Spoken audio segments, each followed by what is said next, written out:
L'environnement transactionnel africain est de plus en plus difficile à appréhender. C'est ce que révèle le rapport PricewaterhouseCoopers 2017. L'étude a été présentée lors d'une rencontre au siège de la Confédération générale des entreprises de Côte d'Ivoire. Les journées nationales de valorisation de l'agriculture vont se dérouler en septembre prochain à Korogo. Ces journées sont dédiées aux braves paysans. La deuxième phase du programme Enfants sans barreaux a été officiellement lancée. Ce programme entend favoriser la protection des mineurs en conflit avec la loi et œuvrer pour leur réinsertion scolaire, socio-professionnelle et familiale. Bonsoir à tous et à toutes. Vous faites bien de vous informer sur Business 24 Africa. Il s'est tenu récemment au siège de la Confédération générale des entreprises de Côte d'Ivoire la présentation de la 8e édition de l'étude PricewaterhouseCoopers 2017 consacrée aux méthodologies d'évaluation. L'étude révèle que l'environnement transactionnel africain est de plus en plus difficile à appréhender. Marie-Josée Kwasi pour le commentaire. Réaliser des transactions sur des marchés en croissance comme l'Afrique s'avère de plus en plus compliqué. C'est ce qui ressort du rapport 2017 de l'étude PricewaterhouseCoopers, PwC en abrégé, une étude consacrée aux méthodologies d'évaluation. L'étude PwC a relevé que réaliser des transactions sur les marchés émergents présente des opportunités, mais aussi des défis de nature différente. L'incapacité à se mettre d'accord sur la valeur constitue la principale cause d'échec des transactions en Afrique. La difficulté provient entre autres de l'instabilité de l'environnement et du manque d'informations permettant d'avoir des références de valeur. Sur le marché spécifique de l'infrastructure, ce qu'on constate, et ça n'est pas spécifique à l'Afrique, c'est que l'évaluation de l'infrastructure est un domaine qui est encore très complexe parce qu'il y a peu de transactions, il y a relativement peu d'actifs sur le marché et du coup c'est quelque chose qui est moins normé, qui est moins standardisé que les transactions sur des entreprises de manière générale. Dans l'infrastructure, il n'y a pas un marché, de vente de projets d'infrastructure ou de valorisation, il n'y a pas de projet d'infrastructure en bourse et c'est ça qui limite en fait la facilité à lire et à fixer les valeurs. On en retire pas mal d'enseignements. Le premier enseignement, c'est que dans le cas d'une transaction, le sujet de la valeur est un sujet extrêmement important puisque c'est les questions de valeur qui sont la première raison d'échec d'une transaction en Afrique. La deuxième chose, c'est que on en retire que des diligences détaillées dans le cas d'une transaction permettent de la facilité. Et puis, ce qui est important, c'est effectivement l'analyse de la valeur qui doit être faite de manière détaillée en utilisant les méthodes habituelles des professionnels de l'évaluation. Cette étude sur l'environnement transactionnel africain a été réalisée par PricewaterhouseCoopers. Pour nous, il était important de pouvoir présenter les conclusions de cette étude en tant que praticien de l'évaluation, pour pouvoir donc partager avec, je dirais, la communauté l'ensemble des résultats en fait des pratiques, de sorte à pouvoir asseoir et communiquer sur la façon de faire. Le cabinet PricewaterhouseCoopers est un prestataire service intellectuel présent dans plus de 152 pays. PricewaterhouseCoopers intervient dans le domaine de l'audit, du conseil juridique et fiscal. C'est Korogo, la capitale du Poro, qui va abriter la 7e édition des Journées nationales de valorisation de l'agriculture qui se tiendront en septembre prochain. Ces journées dédiées aux braves paysans verront la participation de pays venus d'Afrique de l'Ouest, d'Europe et même d'Amérique.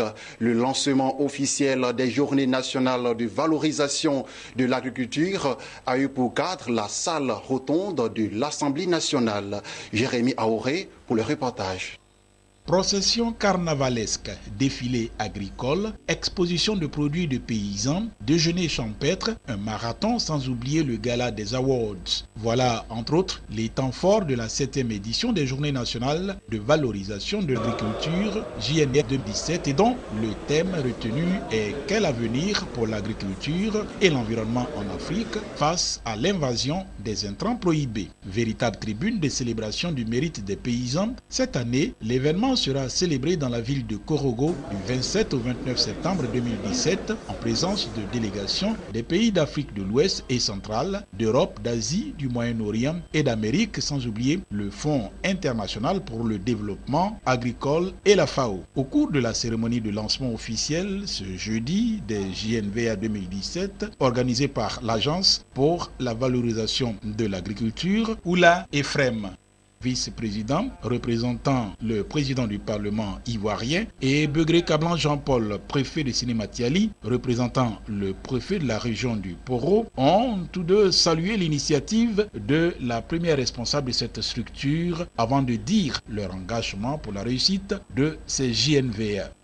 Nos parents paysans n'ont pas forcément les bonnes informations. Il faut déplacer les experts là où il faut pour porter et informer et former nos braves paysans. C'est ce que nous allons faire et nous allons suivre ce processus jusqu'à son terme. Les producteurs dans l'ensemble doivent se mobiliser autour des JNVA 2017. Nous faisons main et pieds pour que lors de cette plateforme-là, qu'il y ait à tous les niveaux, que ce soit des présentations, au niveau politique, au niveau économique, nous nous battons pour que tout secteur-là soit représenté autour de cette plateforme afin de former et sensibiliser nos paysans.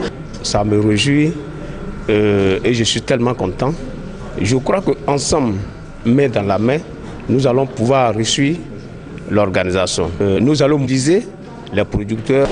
Je lance un appel solennel à tous les agriculteurs de l'Ouest d'être présents à Korogo, à la JNVA, parce que c'est notre fête. Des panels ainsi que des rencontres B2B seront également au menu de cette journée nationale de valorisation de l'agriculture à Korogo du 27 au 30 septembre prochain. L'ONG Dignité et Droits des enfants en Côte d'Ivoire a lancé ce vendredi à Abidjan la deuxième phase du programme Enfance sans barreaux. Prévu pour durer 3 ans, ce programme est une initiative du Bureau international catholique de l'enfant. Il entend favoriser la protection des mineurs en conflit avec la loi et œuvrer pour leur réinsertion scolaire, socio-professionnelle et familiale. Cela à travers la promotion et la défense de leurs droits fondamentaux. Sandrine Bamba pour le reportage. En Côte d'Ivoire, de nombreux enfants et jeunes rentrent en conflit avec la loi pour diverses raisons, notamment la démission des parents, la déscolarisation, le chômage et la pauvreté des ménages. Face à ce phénomène, l'organisation mondiale Dignité et Droits des enfants en Côte d'Ivoire, en collaboration avec le Bureau international catholique de l'enfant, a lancé à Abidjan la deuxième phase du programme Enfance sans barreaux. Ce programme vise à favoriser la protection des mineurs en conflit avec la loi et œuvre pour leur réinsertion scolaire, socio-professionnelle et familiale. Le programme Enfance sans barreaux promeut les alternatives à l'emprisonnement des enfants. Chez nous, le slogan c'est « La place d'un enfant, ce n'est pas en prison ». Et donc si sa place n'est pas en prison, il est question pour nous vraiment de développer des moyens pour non seulement empêcher cet enfant de se retrouver en prison, mais également pour accompagner durablement tous ces enfants éventuellement qui sont souvent appréhendés pour une véritable réinsertion. Prévue de 2017 à 2019, cette deuxième phase du programme Enfants sans barreaux va apporter une assistance globale aux enfants infracteurs en contact avec le système judiciaire par la promotion de leurs droits fondamentaux, à savoir la prévention contre les faits de déviance, la protection et la réinsertion. Dans le cadre de cette seconde phase du programme qui va coûter plus de 98 millions de francs CFA, l'ONG Dignité et Droits des enfants en Côte d'Ivoire entend favoriser la proximité. Il est question pour nous de nous rendre dans les brigades de protection des mineurs, de nous rendre également dans les centres d'observation des mineurs, de nous rendre également dans les tribunaux. Là-bas, souvent, il y a des affaires également concernant des enfants. Et donc, c'est par cette différence que nous rentrons en contact avec les enfants et également nous rentrons en contact avec des dossiers de certains enfants pour éventuellement leur permettre de bénéficier de nos actions. Pour rappel, la phase 1 du programme Enfants sans barreaux lancé de 2012 à 2015, l'ONG Dignité et Droits des enfants en Côte d'Ivoire avait initié le groupe COM, une structure en charge de l'encadrement des enfants. Le programme Enfance sans barreaux avait enregistré 600 enfants en conflit avec la loi. 200 de ces enfants ont pu bénéficier d'une réinsertion. L'ONG Association mondiale pour le bien-être de l'enfant et l'École internationale La Rosée ont célébré les meilleurs élèves du programme Enfants Leaders. Ces enfants ont été salués pour leurs bons résultats scolaires obtenus à l'issue de l'année scolaire 2016-2017. Jérémy Aoré et Lignon Gilbert. À peine décrochent-ils le brevet d'études du premier cycle BEPC qu'ils arborent déjà autour du cou des médailles d'argent au cours d'une cérémonie dans un somptueux hôtel de la capitale économique ivoirienne. Ce sont ces jeunes élèves du programme des enfants leaders.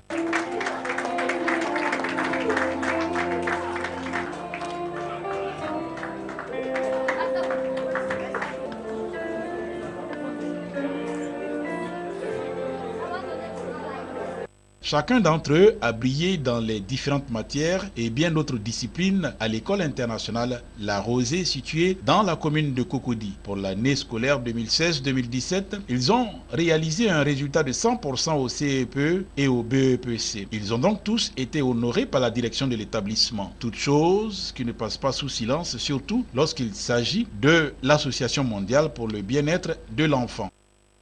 Cette organisation, depuis sa naissance, a permis à beaucoup d'enfants d'aller à l'école à travers divers moyens et actions qu'elle propose. C'est pour toutes ces résolutions envers les enfants du monde entier que nous vous disons Dankeschön et gracias. Aux côtés de l'équipe enseignante et autres encadreurs, des parents d'élèves ont bien voulu accompagner les enfants au quotidien vers la réussite. Les enfants que nous avons vus, qui commencent l'informatique à la maternelle, sont des citoyens de l'an 3000 que nous ne verrons pas évidemment, mais j'ai dit que la Côte d'Ivoire peut espérer devenir un grand pays dans le futur. Déjà à bas âge, inculquer les notions de leader aux enfants, célébrer les meilleurs, fouetter l'orgueil de ceux qui n'ont pas été célébrés, et ça les pousse à travailler pour la prochaine édition. Qui veut aller loin, selon l'adage, ménage sa monture. Pour arriver à ce niveau de résultat, la fondatrice de l'école internationale La Rosée a mis en place la fondation Association mondiale pour le bien-être de l'enfant, AMBE. L'école internationale La Rosée est la fille de l'Association mondiale pour le bien-être de l'enfant.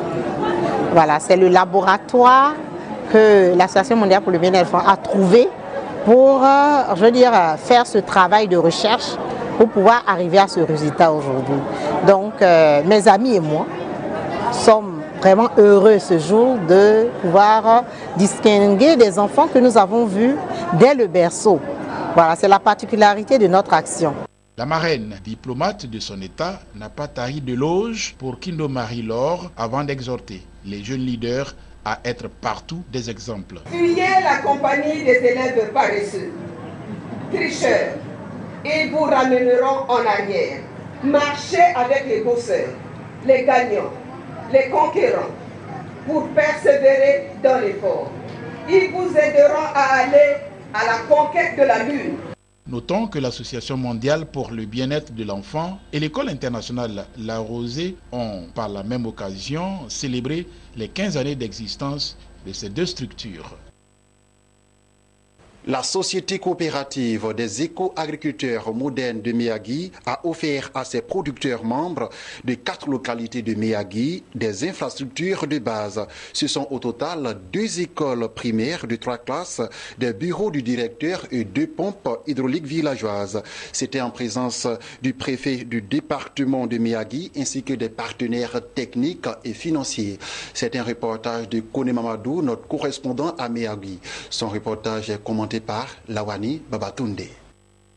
D'un coût global de plus de 95 millions de francs CFA, ces infrastructures de base sont composées d'un bâtiment de 3 classes, un bureau du directeur et 2 pompes hydrauliques villageoises. Ces infrastructures sont des dons de la société coopérative des éco-agricultures modernes de Miyagi, Kupka et Kamom. Ce sont des réponses adéquates et adaptées aux problèmes de scolarisation des enfants. Désormais, ils n'ont plus besoin de parcourir plusieurs kilomètres pour s'instruire. Vraiment, la société Kamom est bienvenue pour nous. Elle a fait beaucoup de choses. Grâce à la société Kamom, nous les femmes, nous nous sommes réunis et nous voyons, nous nous fréquentons et nous faisons des travaux champêtres. Et ces travaux que nous faisons aussi nous produisons beaucoup de choses qui nous rapportent. Nous remercions ECAMOM. Aujourd'hui, nos difficultés sont réduites un peu parce qu'ils nous donnent des produits phyto et nous traitons nos champs. Vraiment, nous disons véritablement merci à la coopérative pour toutes ces actions sociales qu'elle pose pour ses membres producteurs. Les localités bénéficiaires sont Chantier Mo et Kwasi Kwame Kro pour les salles de classe et Kwaku Emile Kro et Asemian Kro pour les contrôles villageoises. Ces infrastructures sont le fruit des activités de commercialisation de 8000 tonnes de cacao certifié collectées auprès des producteurs à la campagne 2015-2016. Présent à cette rencontre, le directeur départemental de l'agriculture de Miyagi a salué les performances de cette coopérative, louant son initiative construire des infrastructures de qualité pour les producteurs membres. Je voudrais profiter de l'Assemblée générale pour féliciter ECAMOM, la coopérative ECAMOM, qui a, à la veille de cette Assemblée générale, qui a offert 2 écoles primaires et 2 pompes villageoises à leurs producteurs dans les villages respectifs à Chantier Mo et à Semiakro. Par son geste, la société coopérative des éco-agricultures modernes de Miyagi, Koupka ECAMOM, vient participer au vœu du gouvernement ivoirien de faire de la scolarisation une obligation pour tous les enfants. Et puis parlons toujours d'infrastructures. Cette fois, c'est au Nigeria que le gouvernement de l'État de Lagos a annoncé vouloir mobiliser 291 millions de dollars via une émission d'obligations en vue de financer des projets d'infrastructures clés. Selon le commissaire aux finances, à la planification économique et au budget, ce projet vise à contribuer au développement de cette partie du pays. Fin de ce journal. Merci de nous avoir suivis. L'information continue sur votre chaîne Business 24 Africa. Retrouvez Sandrine Bamba lundi 21h pour un nouveau temps d'information. Restez sur la chaîne de l'économie.